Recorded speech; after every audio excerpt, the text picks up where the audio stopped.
얼마 전에 마음에 와닿는 한 글을 본 적이 있습니다.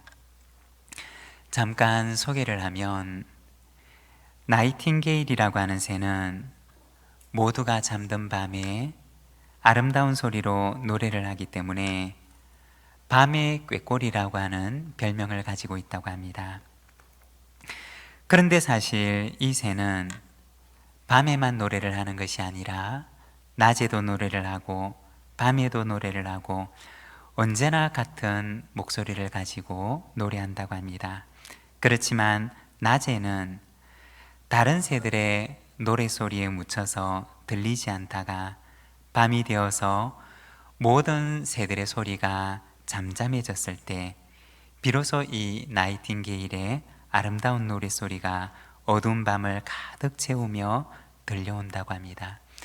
그래서 이 새를 가리켜서 밤의 꾀꼬리라고 부르는 것입니다. 여러분, 그렇습니다.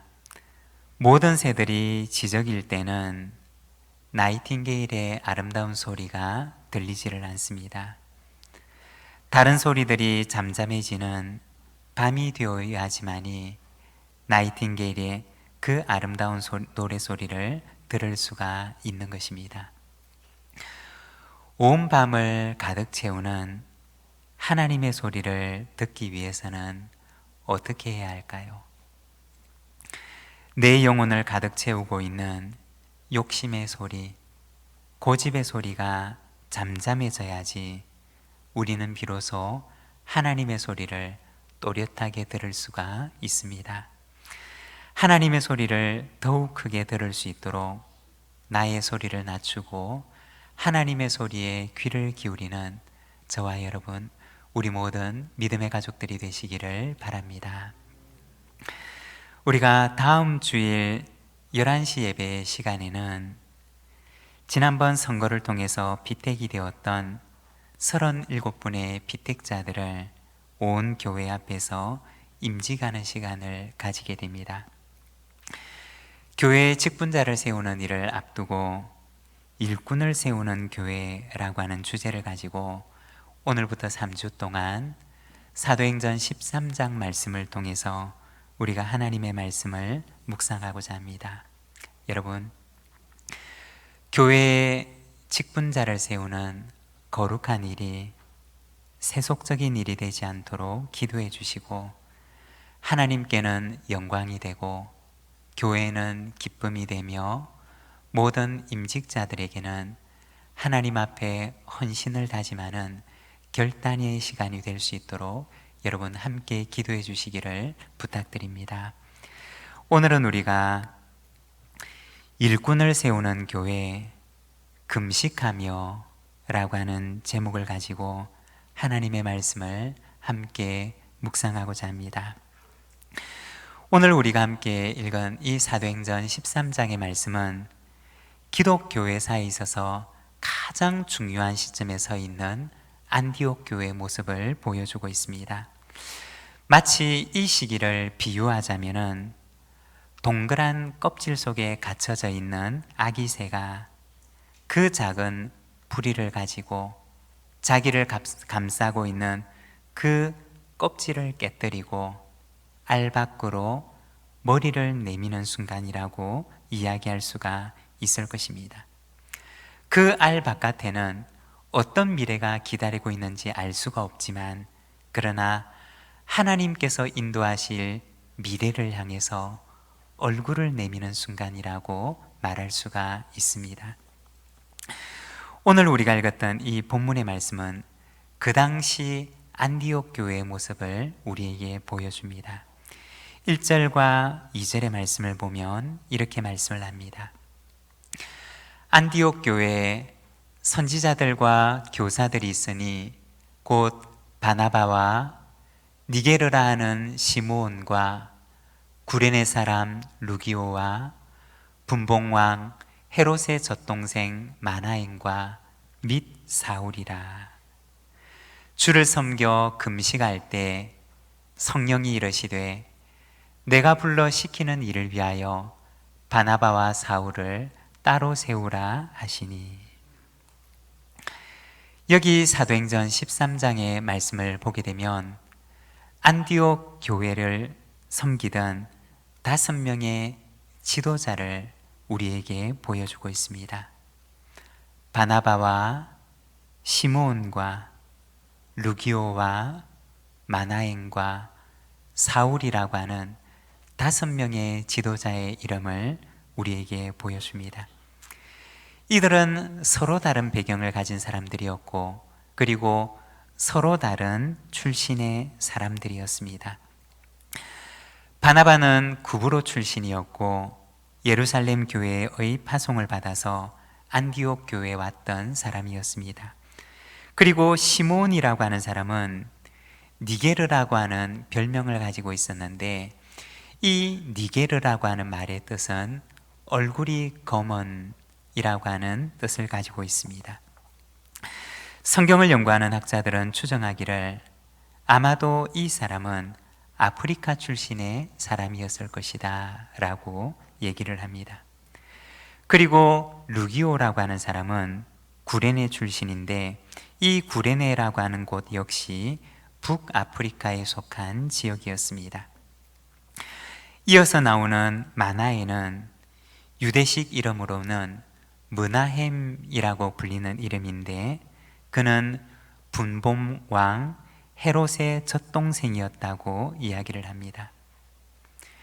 헤롯 대왕의 막내 아들이었던 헤롯 안디바를 가리키는데, 그는 주전 4년부터 주후 39년까지 분봉 왕으로 유대 지역을 다스렸던 사람이었습니다. 헤롯의 젖동생이었던 마나엔이라고 하는 사람은 아마도 헤롯 왕실과는 아주 깊은 관련을 가진 인물이었을 것입니다. 그리고 상당히 높은 지위를 가진 사람이었을 것입니다. 그리고 사울이라고 하는 사람은 우리가 아는 대로 길리기아 다소 출신이었고 유대 교육을 철저하게 받았던 랍비 출신의 사람이었던 것입니다. 이처럼 안디옥 교회는 그 당시 서로 다른 배경을 가진, 다양한 배경을 가진 지도자 구성을 가지고 있었던 것입니다. 여러분, 이렇게 다양한 지도자 구성을 가지고 있는 안디옥 교회는 과연 어떤 모습을 하고 있었을까요? 그 다양한 구성원들 때문에, 그 다양한 배경과 출신을 가진 사람들이 한 교회를 이루고 있었기 때문에 그들은 어떤 일에도 일치를 이룰 수가 없었던 혼란스러운 모습을 가지고 있었을까요?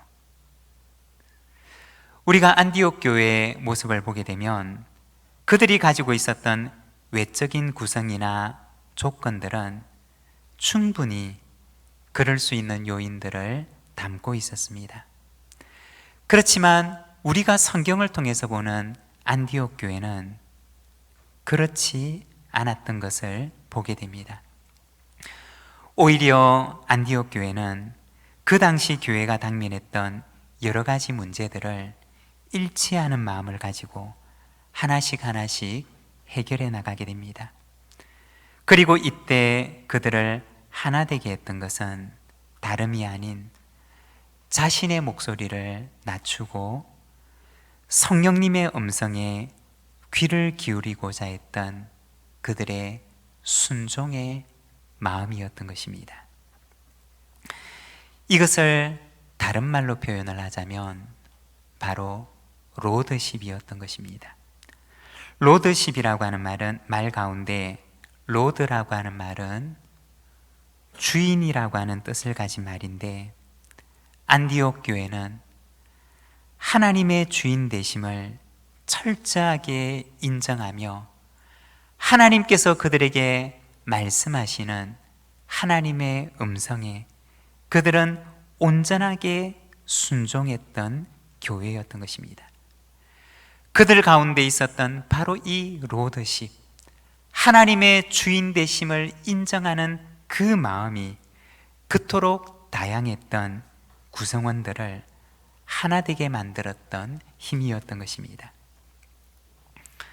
여러분, 교회는 언제나 다양한 구성원으로 이루어져 있습니다. 그렇지만 이토록 다양한 배경을 가지고, 다양한 출신을 가지고, 다양한 구성원으로 이루어져 있는 그 공동체를 하나가 되게 하는 것은 예수 그리스도의 머리 되심을 인정하는 로더십 때문이라는 것입니다. 안디옥 교회 안에도 역시 수많은 소리를 내는 사람들이 있었습니다. 그렇지만 그들에게는 그리스도의 머리 되심에 대한 분명한 인정이 있었고, 하나님께서 그들에게 말씀하시는 것에 대해서는 어떤 것이라도 순종하고자 하는 순종의 마음이 그들에게 있었던 것입니다. 바로 이것이 안디옥 교회가 하나님께서 그들에게 위탁하시는 그 놀라운 사명을 감당할 수 있게 만들었던 힘이었던 것입니다. 사랑하는 여러분, 어떤 사람이 하나님께 쓰임받을 수가 있을까요?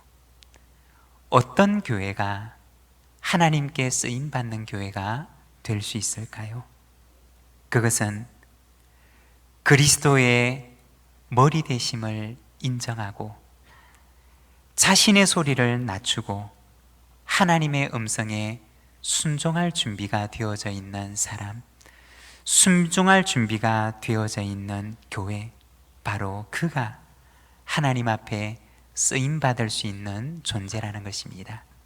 사랑하는 여러분, 우리 부산진교회가 그와 같은 교회가 되기를 소망합니다.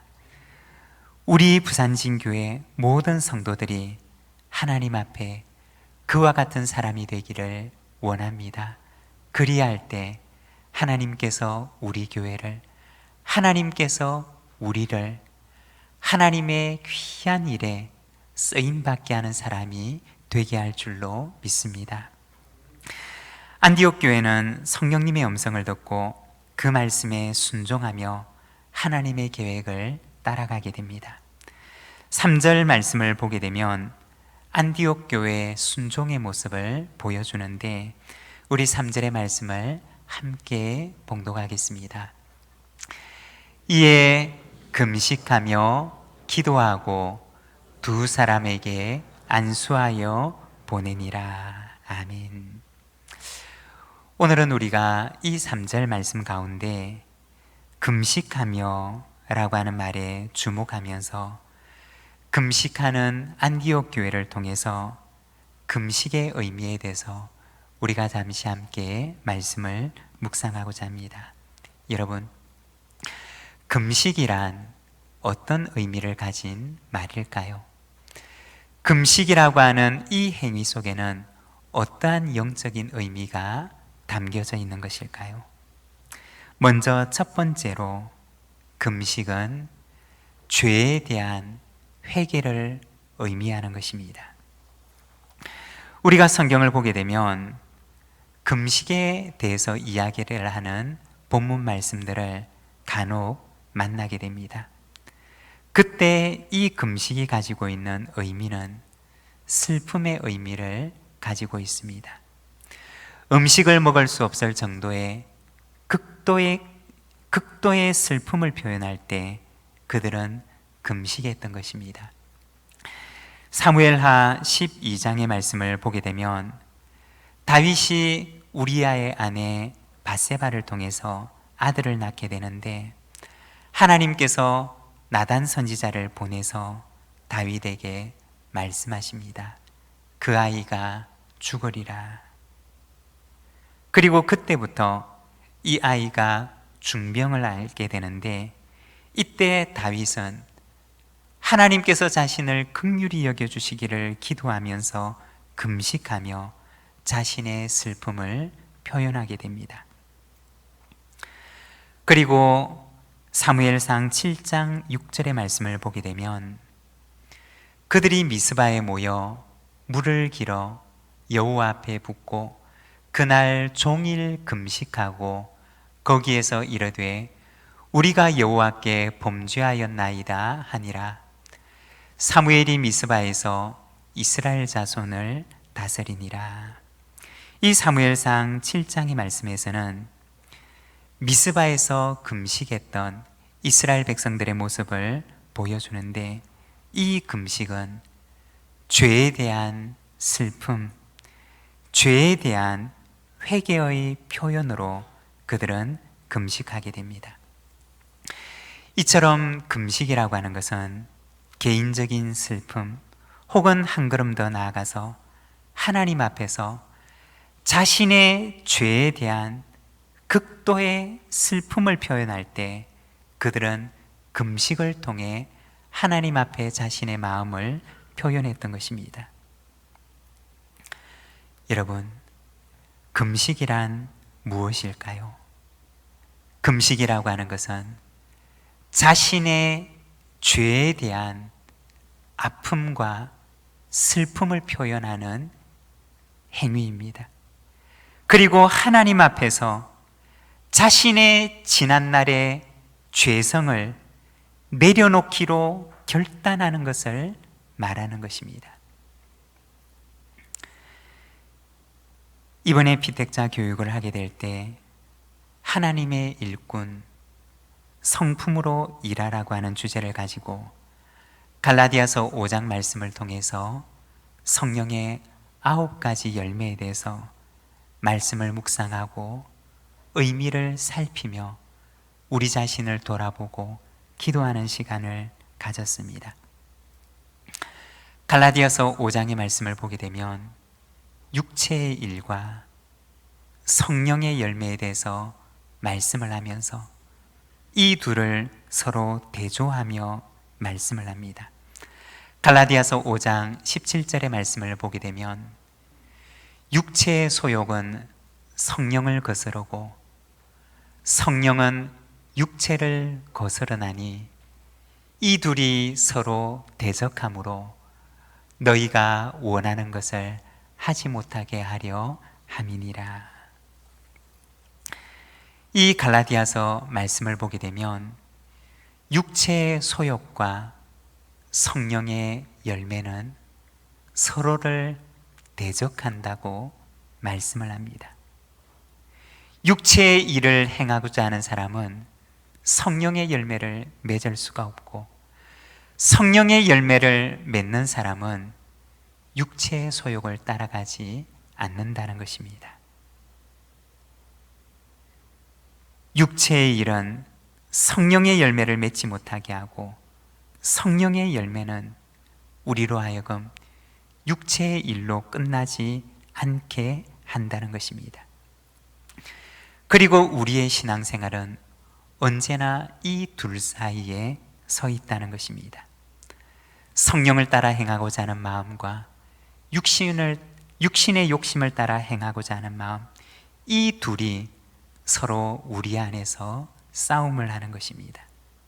그리고 갈라디아서는 말하기를 여러분은 성령을 따라 행하십시오 권면하는 것입니다. 여러분, 금식이란 무엇일까요? 금식이라고 하는 것은 단순히 음식을 먹지 않는 행위를 가리키는 것이 아닙니다. 금식이라고 하는 것은 음식을 먹을 수 없을 정도의 극도의 슬픔을 말하는 것인데, 이것은 바로 자기 속에 도사리고 있는 죄로 인하여서 아파하고 슬퍼하며 하나님 앞에서 자신의 죄를 고백하는 행위를 가리키는 것입니다. 그리고 그 죄성을 따라 살아가지 않기로 하나님 앞에 기도하며 결단하는 행위를 가리키는 말이라는 것입니다. 오늘 우리가 읽었던 말씀에 보면 성령님께서 안디옥 교회에 내가 불러 시키는 일을 위하여 바나바와 사울을 따로 세우라고 말씀하실 때 그들은 금식하며 성령님의 음성을 듣게 됩니다. 만일에 안디옥 교회가 성령님의 음성을 듣고 세움을 받게 될 바나바와 사울이 자기를 내려놓지 못하고 자신의 주장과 자신의 고집과 자신의 뜻을 내려놓지 못하고 자기를 내세웠더라면 어떻게 되었을까요? 만일 그렇게 되었더라면 안디옥 교회를 통해서, 바나바와 사울을 통해서 하나님의 그 위대한 역사는 결코 이룰 수가 없었을 것입니다. 하나님의 역사는 하나님의 뜻 앞에 자신의 고집을 내려놓는 사람, 하나님의 뜻 앞에 자기를 내려놓을 수 있는 사람을 통해서 이루어진다는 것입니다. 성령님의 음성을 들었던 안디옥 교회와 바나바와 사울은 금식함으로 자기를 내려놓고 하나님의 뜻에 순종할 것을 결단했던 것입니다. 금식은 무엇이냐? 바로 하나님 앞에 자기를 내려놓는 것을 의미합니다. 금식은 무엇이냐? 하나님 앞에 자기 고집을 내려놓고 자기 욕심을 내려놓고 하나님 앞에 온전하게 순종할 것을 다짐하고 결단하는 행위를 가리키는 것입니다. 금식의 의미는 바로 죄에 대한 회개를 가리키는 것입니다. 그리고 두 번째, 금식은 무엇이냐? 하나님 나라 회복에 대한 결단입니다. 이사야서 58장 6절에서 9절까지 말씀을 우리가 자막을 보면서 함께 봉독하겠습니다. 함께 읽겠습니다. 내가 기뻐하는 금식은 흉악의 결박을 풀어주며 멍에의 줄을 끌어주며 압제당하는 자를 자유하게 하며 모든 멍에를 꺾는 것이 아니겠느냐? 또 줄인 자에게 내 양식을 나누어 주며 유리하는 빈민을 집에 들이며 헐벗은 자를 보면 입히며 또 내 고륙을 피하여 스스로 숨지 아니하는 것이 아니겠느냐?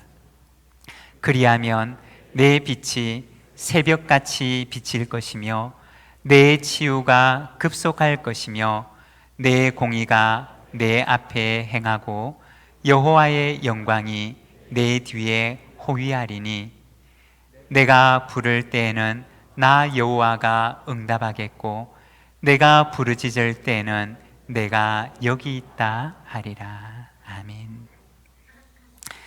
여기에 보면 하나님께서 기뻐하는 금식이 어떠한 것인지에 대해서 말씀을 합니다. 그 내용을 보게 되면 하나님께서 기뻐하시는 금식은 흉악의 결박을 풀어주는 것이고 멍에의 줄을 끌어주는 것이며 압제당하는 자를 자유롭게 하는 것이고 멍에를 꺾는 것이며 줄인 자에게는 양식을 나눠주는 것이고 가난한 자는 돌보아 주는 것이며 헐벗은 자는 입히고 골육을 보살피는 것이라고 말씀을 합니다. 이 여러 가지 일들을 한마디로 표현을 하자면 그것은 바로 회복을 의미하는 것입니다. 그들의 삶 속에서 하나님 나라를 잃어버린, 하나님 나라의 평강과 기쁨을 잃어버린 그들의 삶 속에 하나님 나라를 회복시켜 주는 것을 의미하는 것입니다.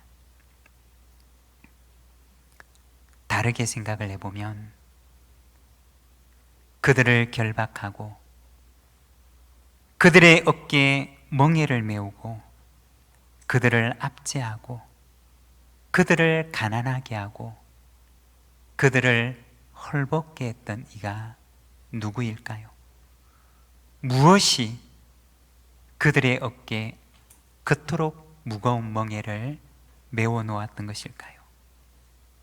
그것은 바로 인간 속에 있는, 우리 속에 있는, 우리 속에 저 깊은 곳에 도사리고 있는 우리의 죄성이, 우리의 욕심이 바로 그들을 압제하였고 그들에게 무거운 멍에를 지게 했으며 그들을 가난하게 하고 그들을 헐벗게 했던 것입니다. 금식이란 무엇이냐? 우리 속 깊은 곳에 도사리고 있는 우리의 죄성을 하나님 앞에 고백하고 돌아서는 것입니다. 다시는 우리의 욕심을 따라 타인을 압제하지 아니하며, 다시는 우리의 죄성을 따라 다른 이를 고통스럽지 않게 하며 살아가겠습니다라고 우리의 죄성을 하나님 앞에 내려놓는 회개의 행위가 바로 금식이라는 것입니다. 나의 죄성을 아파하고 지난날 나의 깊은 곳에, 나의 영혼의 깊은 곳에 도사리고 있는 그 죄를 슬퍼하는 행위가 바로 금식이라는 것입니다.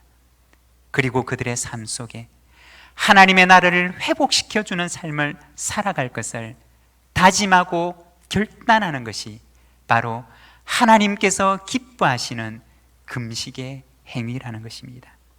사랑하는 여러분, 죄에 대한 회개가 없이 하나님 나라 회복에 대한 결단이 없는 금식은 하나님 앞에서는 아무런 의미가 없는 외식이라는 것입니다.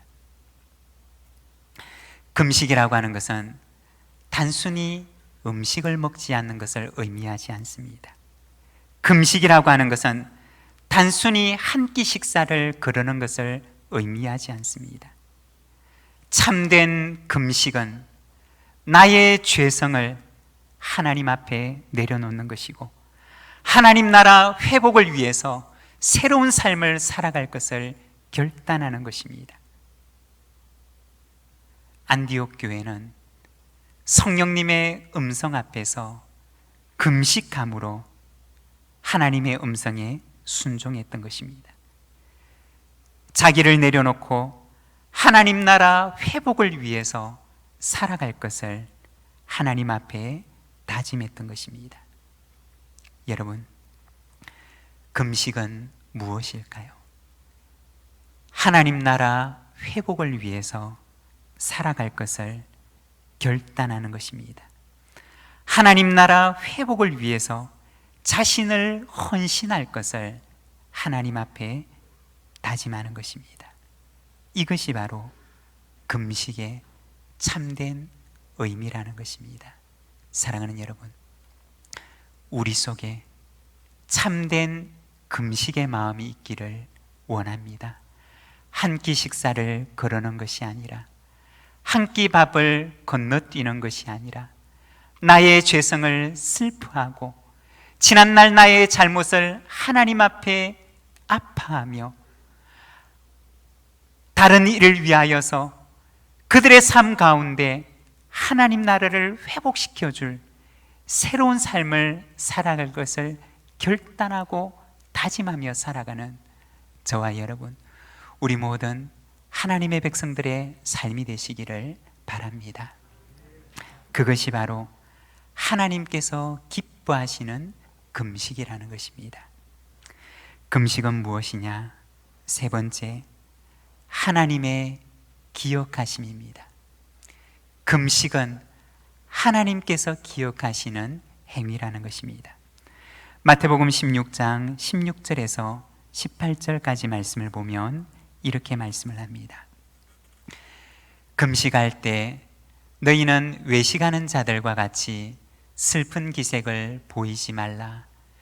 그들은 금식하는 것을 사람에게 보이려고 얼굴을 흉하게 하느니라.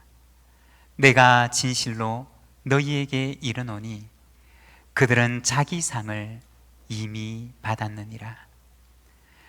너는 금식할 때 머리에 기름을 바르고 얼굴을 씻으라.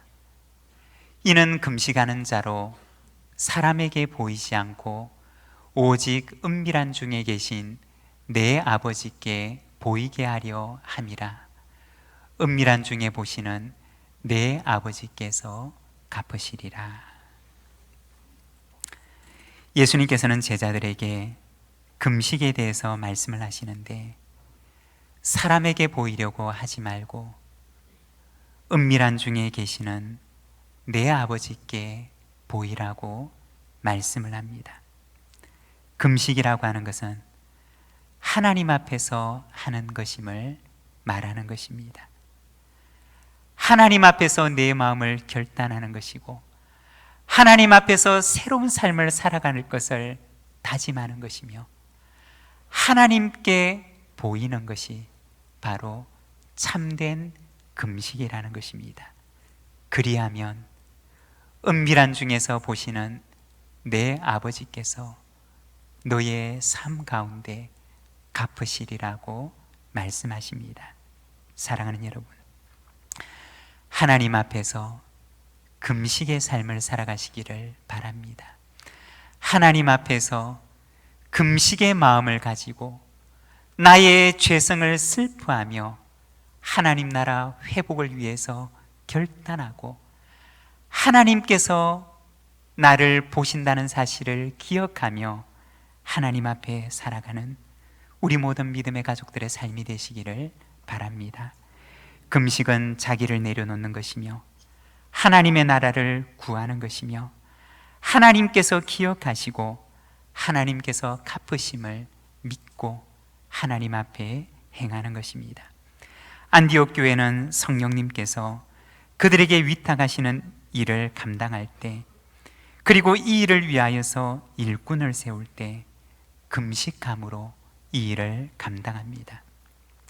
자기를 내려놓고 하나님 나라 회복을 구하며 하나님 앞에서 금식함으로 하나님의 일꾼들을 세우게 됩니다. 이때 세움을 받게 되는 바나바와 사울도 금식합니다. 그리고 이들을 세우는 안디옥 교회 모든 성도들이 금식함으로 이 일에 참여합니다. 그리고 하나님의 뜻이 그들 가운데 이루어지기를 기도합니다.